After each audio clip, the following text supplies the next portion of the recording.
He's got a lot of play after the catch. Just what did you see from that aspect of his game? No, I think you nailed it. Just his versatility, both inside and outside, and then the rack ability stands out. And that was throughout his 3 years at Utah State. And then he can separate with the short route. He can separate with the intermediate route tree too. So he's got a ton of versatility. How surprised were you that he was still available at this pick? All the boards are going to be different. We're just happy that he was available for us because he can make an impact immediately. You talk about some of that impact there. He does have some returner experience at Utah State. How much does that play a role in to where you selected him? Oh, 100%. Like around this round, they have to have some type of special teams value. And for Jalen, he does have the return ability, especially with the new kickoff return rules. He can definitely help us in that aspect, and he'll be competing for that. What's your understanding of just his health right now? He's healthy. Okay. Yeah, he's 100% healthy. Yeah. From your conversations with him, what stood out about him that you said, oh, this is the guy who really needs to be a Chief? He's just from our interactions at the Senior Bowl, like he is so coachable, and he really loves football and he wants to get better. And you saw that throughout his whole path, Georgia Military to Utah State. Each and every single year, he improved a ton, and he'll do that here. With Andy wanting these skill guys to just be all over the place, so just how much did the football IQ come into play in terms of inside, outside, being able to go anywhere? Huge, especially in this offense. And I will say Utah State was maybe a little bit of a simpler offense, and based upon our interactions, like he had the necessary IQ, he's smart, and like I said, he's extremely coachable, and he's willing to learn, which is huge in learning our offense. Great. You keep saying coachable. Can you give me an example? What do you see from him that makes him coachable? Well, even like when I go out there and practice, just looking at the position coach eye to eye, and then implementing the instructions given during that practice exposure. And that's kind of, whenever we go to these practice exposures, we look for that stuff. We look for how are you implementing this stuff? How are you implementing the advice that the coaches are giving you? And then when you talk to your sources at the school, they do the same thing. Do you ask them those type of questions? How does he do applying the feedback, applying the constructive criticism? And it was all plus from him. How frequently were you able to see him? Obviously, Utah State doesn't have a ton of prospects. No, listen, I was in there 2 or 3 times this fall, and then we saw him at the Senior Bowl, the Combine. So we had a lot of touch points, a lot of data points, and we have really good connections at Utah State. So we saw him a bunch. You see any similarities in his skill set to Rashee Rice at all? You know what? Jalen's his own guy. I don't think it's fair to put any type of expectation on him. When it comes to, he does have the rack ability, so I can see why you would make that comparison. But he is his own player.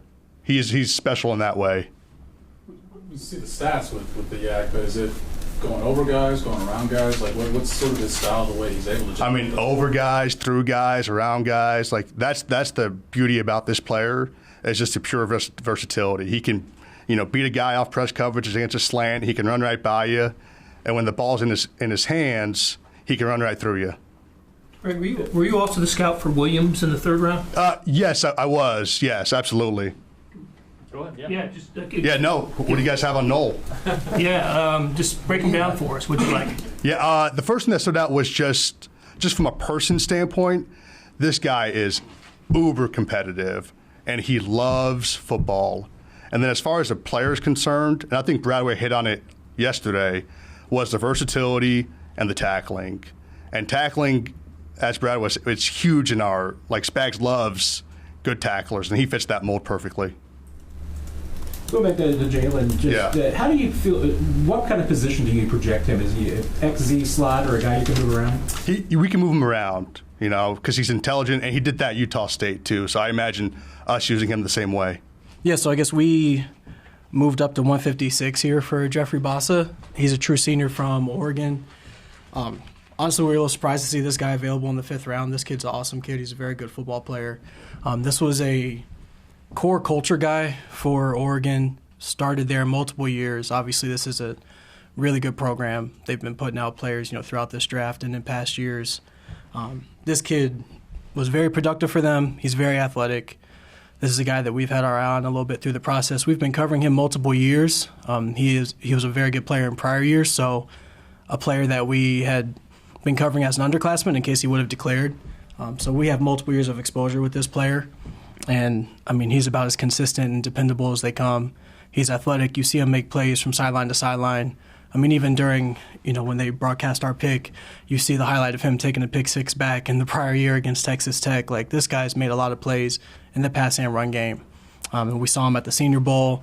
He was productive in that game as well. I mean, this kid's been pretty steady throughout. So it's a lot of credit to Coach Lanning and the way they run that program there, and how he shows up against good competition. And then this is a guy that we're just really excited to get in the fold here. I mean, this is our type of player. Looked like he had an early transition from safety. I guess how much can that help in the coverage? Absolutely. I mean, this kid came there. I mean, it's part of his story. Like, this guy comes there. He was a high school receiver and DB. Comes there as a true freshman in the Oregon program that, I mean, you guys see, this team's on prime time every Saturday, and somehow works his way into the rotation despite moving to linebacker like during training camp into September of his freshman season. So, and that's a linebacker room that had multiple NFL prospects in there. So for this kid to work his way into that rotation as a true freshman just talks about his confidence, his athleticism, his ability to handle transition. And so not just to the coverage part, just to the overall kid. Like, that tells you the type of guy we're getting here and why we would feel comfortable with him transitioning here and being able to handle our load. And there's a mental aspect to that coverage part too. Like, this is a very smart player. They talk about that there. I mean, that defense that they run, it was pretty complex. There's a lot of multiples that they're responsible for. And this kid had some of that on his plate. So when it comes to the coverage aspect and what Coach Spagnuolo does, and we know how intense that is, I mean, this kid will be able to handle that, and he'll be able to do that part mentally and athletically. I know you have a veteran linebacking group, but it sounds like what you're saying is that you expect if you guys need him, his readiness to play is, you feel pretty comfortable about that part of it? Absolutely. I mean, I can't really get into necessarily like, the playtime specifics or anything like that. But I'm just, right. How ready when he walks in the door? Yeah, he's ready day one.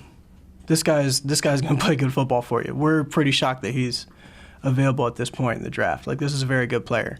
But the exciting thing about it too, though, is, I mean, we have a standard in that room coming from Nick Bolton. What you see, Drew Tranquil, how he transitioned here, how he adjusted here, and all the other guys in that room. I mean, that room is full of smart, tough, athletic players.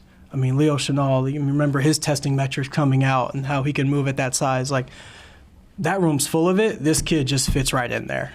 It's not necessarily anything different. I would say it's more so just doubling down on good, athletic, smart, tough, dependable football players.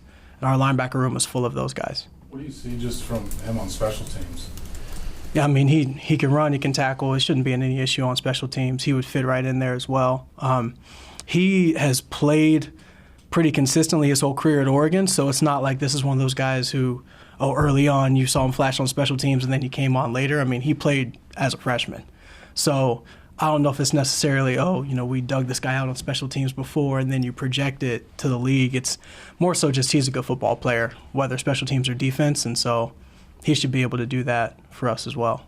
How valuable is it that he did a green dot at Oregon for a little bit, and how can that translate, having a green dot like Nick Bolton here, how can that translate with the lessons learned in Tennessee? Right. I mean, I would say it's pretty valuable. It's a little different at the college level right now because so many colleges run tempo, and they usually don't have as much time. Like, lots of times the green dot is more just they just need someone to be able to run things, but lots of times they're still getting sideline signals and going in.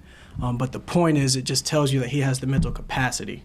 Like, the fact that the coaching staff trusts him, especially at a program like Oregon, we know he has the capacity. So it doesn't mean that he necessarily, would be the green dot here day one, but the point is the kid has the capacity for our system, which is a demanding system, and it's not everyone that can handle it. So we're confident, given what they do at Oregon, the way they run the program there, and then that he had that additional responsibility, that at a baseline, this guy can handle what we're going to ask, and then hopefully grow from there. He played a lot of middle linebacker at Oregon. How do you envision him here? Is he more of a middle guy, or is he also has the flexibility to play outside? Yeah, I mean, I think that would just go down to what our coaches are comfortable with. Like, Coach Daly is very familiar with this player, has an idea of what the guy's skill set is. Obviously, Coach Spagnuolo does as well. But, I mean, it's funny, just literally we were just in the cafeteria eating with Coach Daly, talking about this guy, like how we were surprised he was still available, and then 10 minutes later, we're picking him. So, I mean, this is a guy that they know what we can do with him. I don't think it's into the specifics of, is he this type of linebacker, that type of linebacker. He's a good linebacker, and we'll figure out where he fits. You kind of described exactly why you felt like you had to trade up. I just was wondering if you could describe the moment of the final decision. Let's go and get him. Just excitement. We're excited to get good football players here. That's the moment. We're excited to get good football players here. Jason, what is it about Richard that stands out to you? Yeah, I mean, he's an explosive athlete. You see the quickness, you see his speed. I mean, running a 4.3. So, I mean, just his overall athleticism and the dynamic ability he brings playing, being a former receiver, playing running back for the first time. This guy, I mean, you get the ball in his hands, he makes big plays happen. So it's a lot of fun to watch. Not to put a lot of pressure on the kid or anything, but you mentioned the change. He's similar size, seemed like a similar skill set to Tyreek. I guess, size-wise maybe so. But, yeah, I mean, he's a fast, explosive player, like I said. And, you get the ball in his hands, he can make a lot of big plays in space. So. Feel good? Oh, very good, Jesse. Go ahead. I just wanted to trade up to get him. Kind of what went into that? Yeah, I mean, you see a guy like that that's still out there, and I mean, you know how Brett is with stuff. He sees a guy he really wants, and it was kind of a whole collaboration. A lot of the coaches, knowing what he can bring to the offense and seeing him out there, you just got to go get your guy. So that's kind of what we did right there. Considering the NFL's a different animal, but where's his pass pro at right now? Yeah, I mean, no, he's a tough kid. He'll sit in there and he's not afraid. That's another thing you'll see with him. For being maybe a little bit of a smaller guy, he's not afraid of contact. He's a tough kid. So I mean, especially once he gets in, coaches here all get him right and everything. So I don't think that's going to be a problem at all. Did you guys have eyes on him when he was a receiver? At Miami. At Miami, yeah. I mean, a guy like that, like I said, guys that are that explosive, that fast, whether or not you're scouting them for this class or just watching tape, guys like that always kind of stand out. So you go back, you watch tape on, when he's playing receiver at Miami, and yeah, just kind of the whole thing that the whole work that he has on the field all goes into it for sure. How do you think he fits in with this running back room? Yeah, I mean, I think he'll bring speed to the room. He's kind of his own type of player, but he'll definitely fit in. Bringing his own dynamic athletic ability and just kind of like his quickness, explosiveness, like I keep going back to. So definitely bringing some good stuff to the room for sure. What about special teams? What kind of attributes could he contribute to special teams? Yeah, so that's another thing that's probably, a thing with him that kind of makes him stand out is his ability to, as a kick returner, he's been pretty productive doing that. So I know coaches here are pretty excited to see him in that role as well. You mentioned, Brett wanted to get him, being an SMU kid. How much did Clark want to go up and get him too?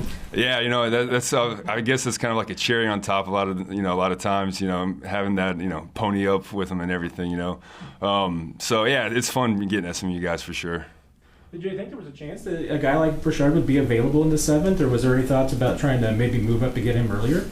Yeah, it's one of those things where, I guess maybe not knowing, that he's still there is kind of a shock, so that kind of gives you a little more motivation to go up and get him. So, just that very fortunate that we got him where we did. What was the kind of satisfaction in the room at the end of the draft that, Brett, last week with us, laid out, 5 needs that you guys had between O-line, D-line, corner, receiver, running back, and you'd nail all of them? Yeah. Yeah, I mean, it's, when you go into the draft with needs and you address them all, and then you can always, just get, other pieces in there as well to kind of fill some other roles, or just bring different abilities and different aspects that maybe you weren't necessarily needing. But whenever you bring in there, it's always a good thing to have as well.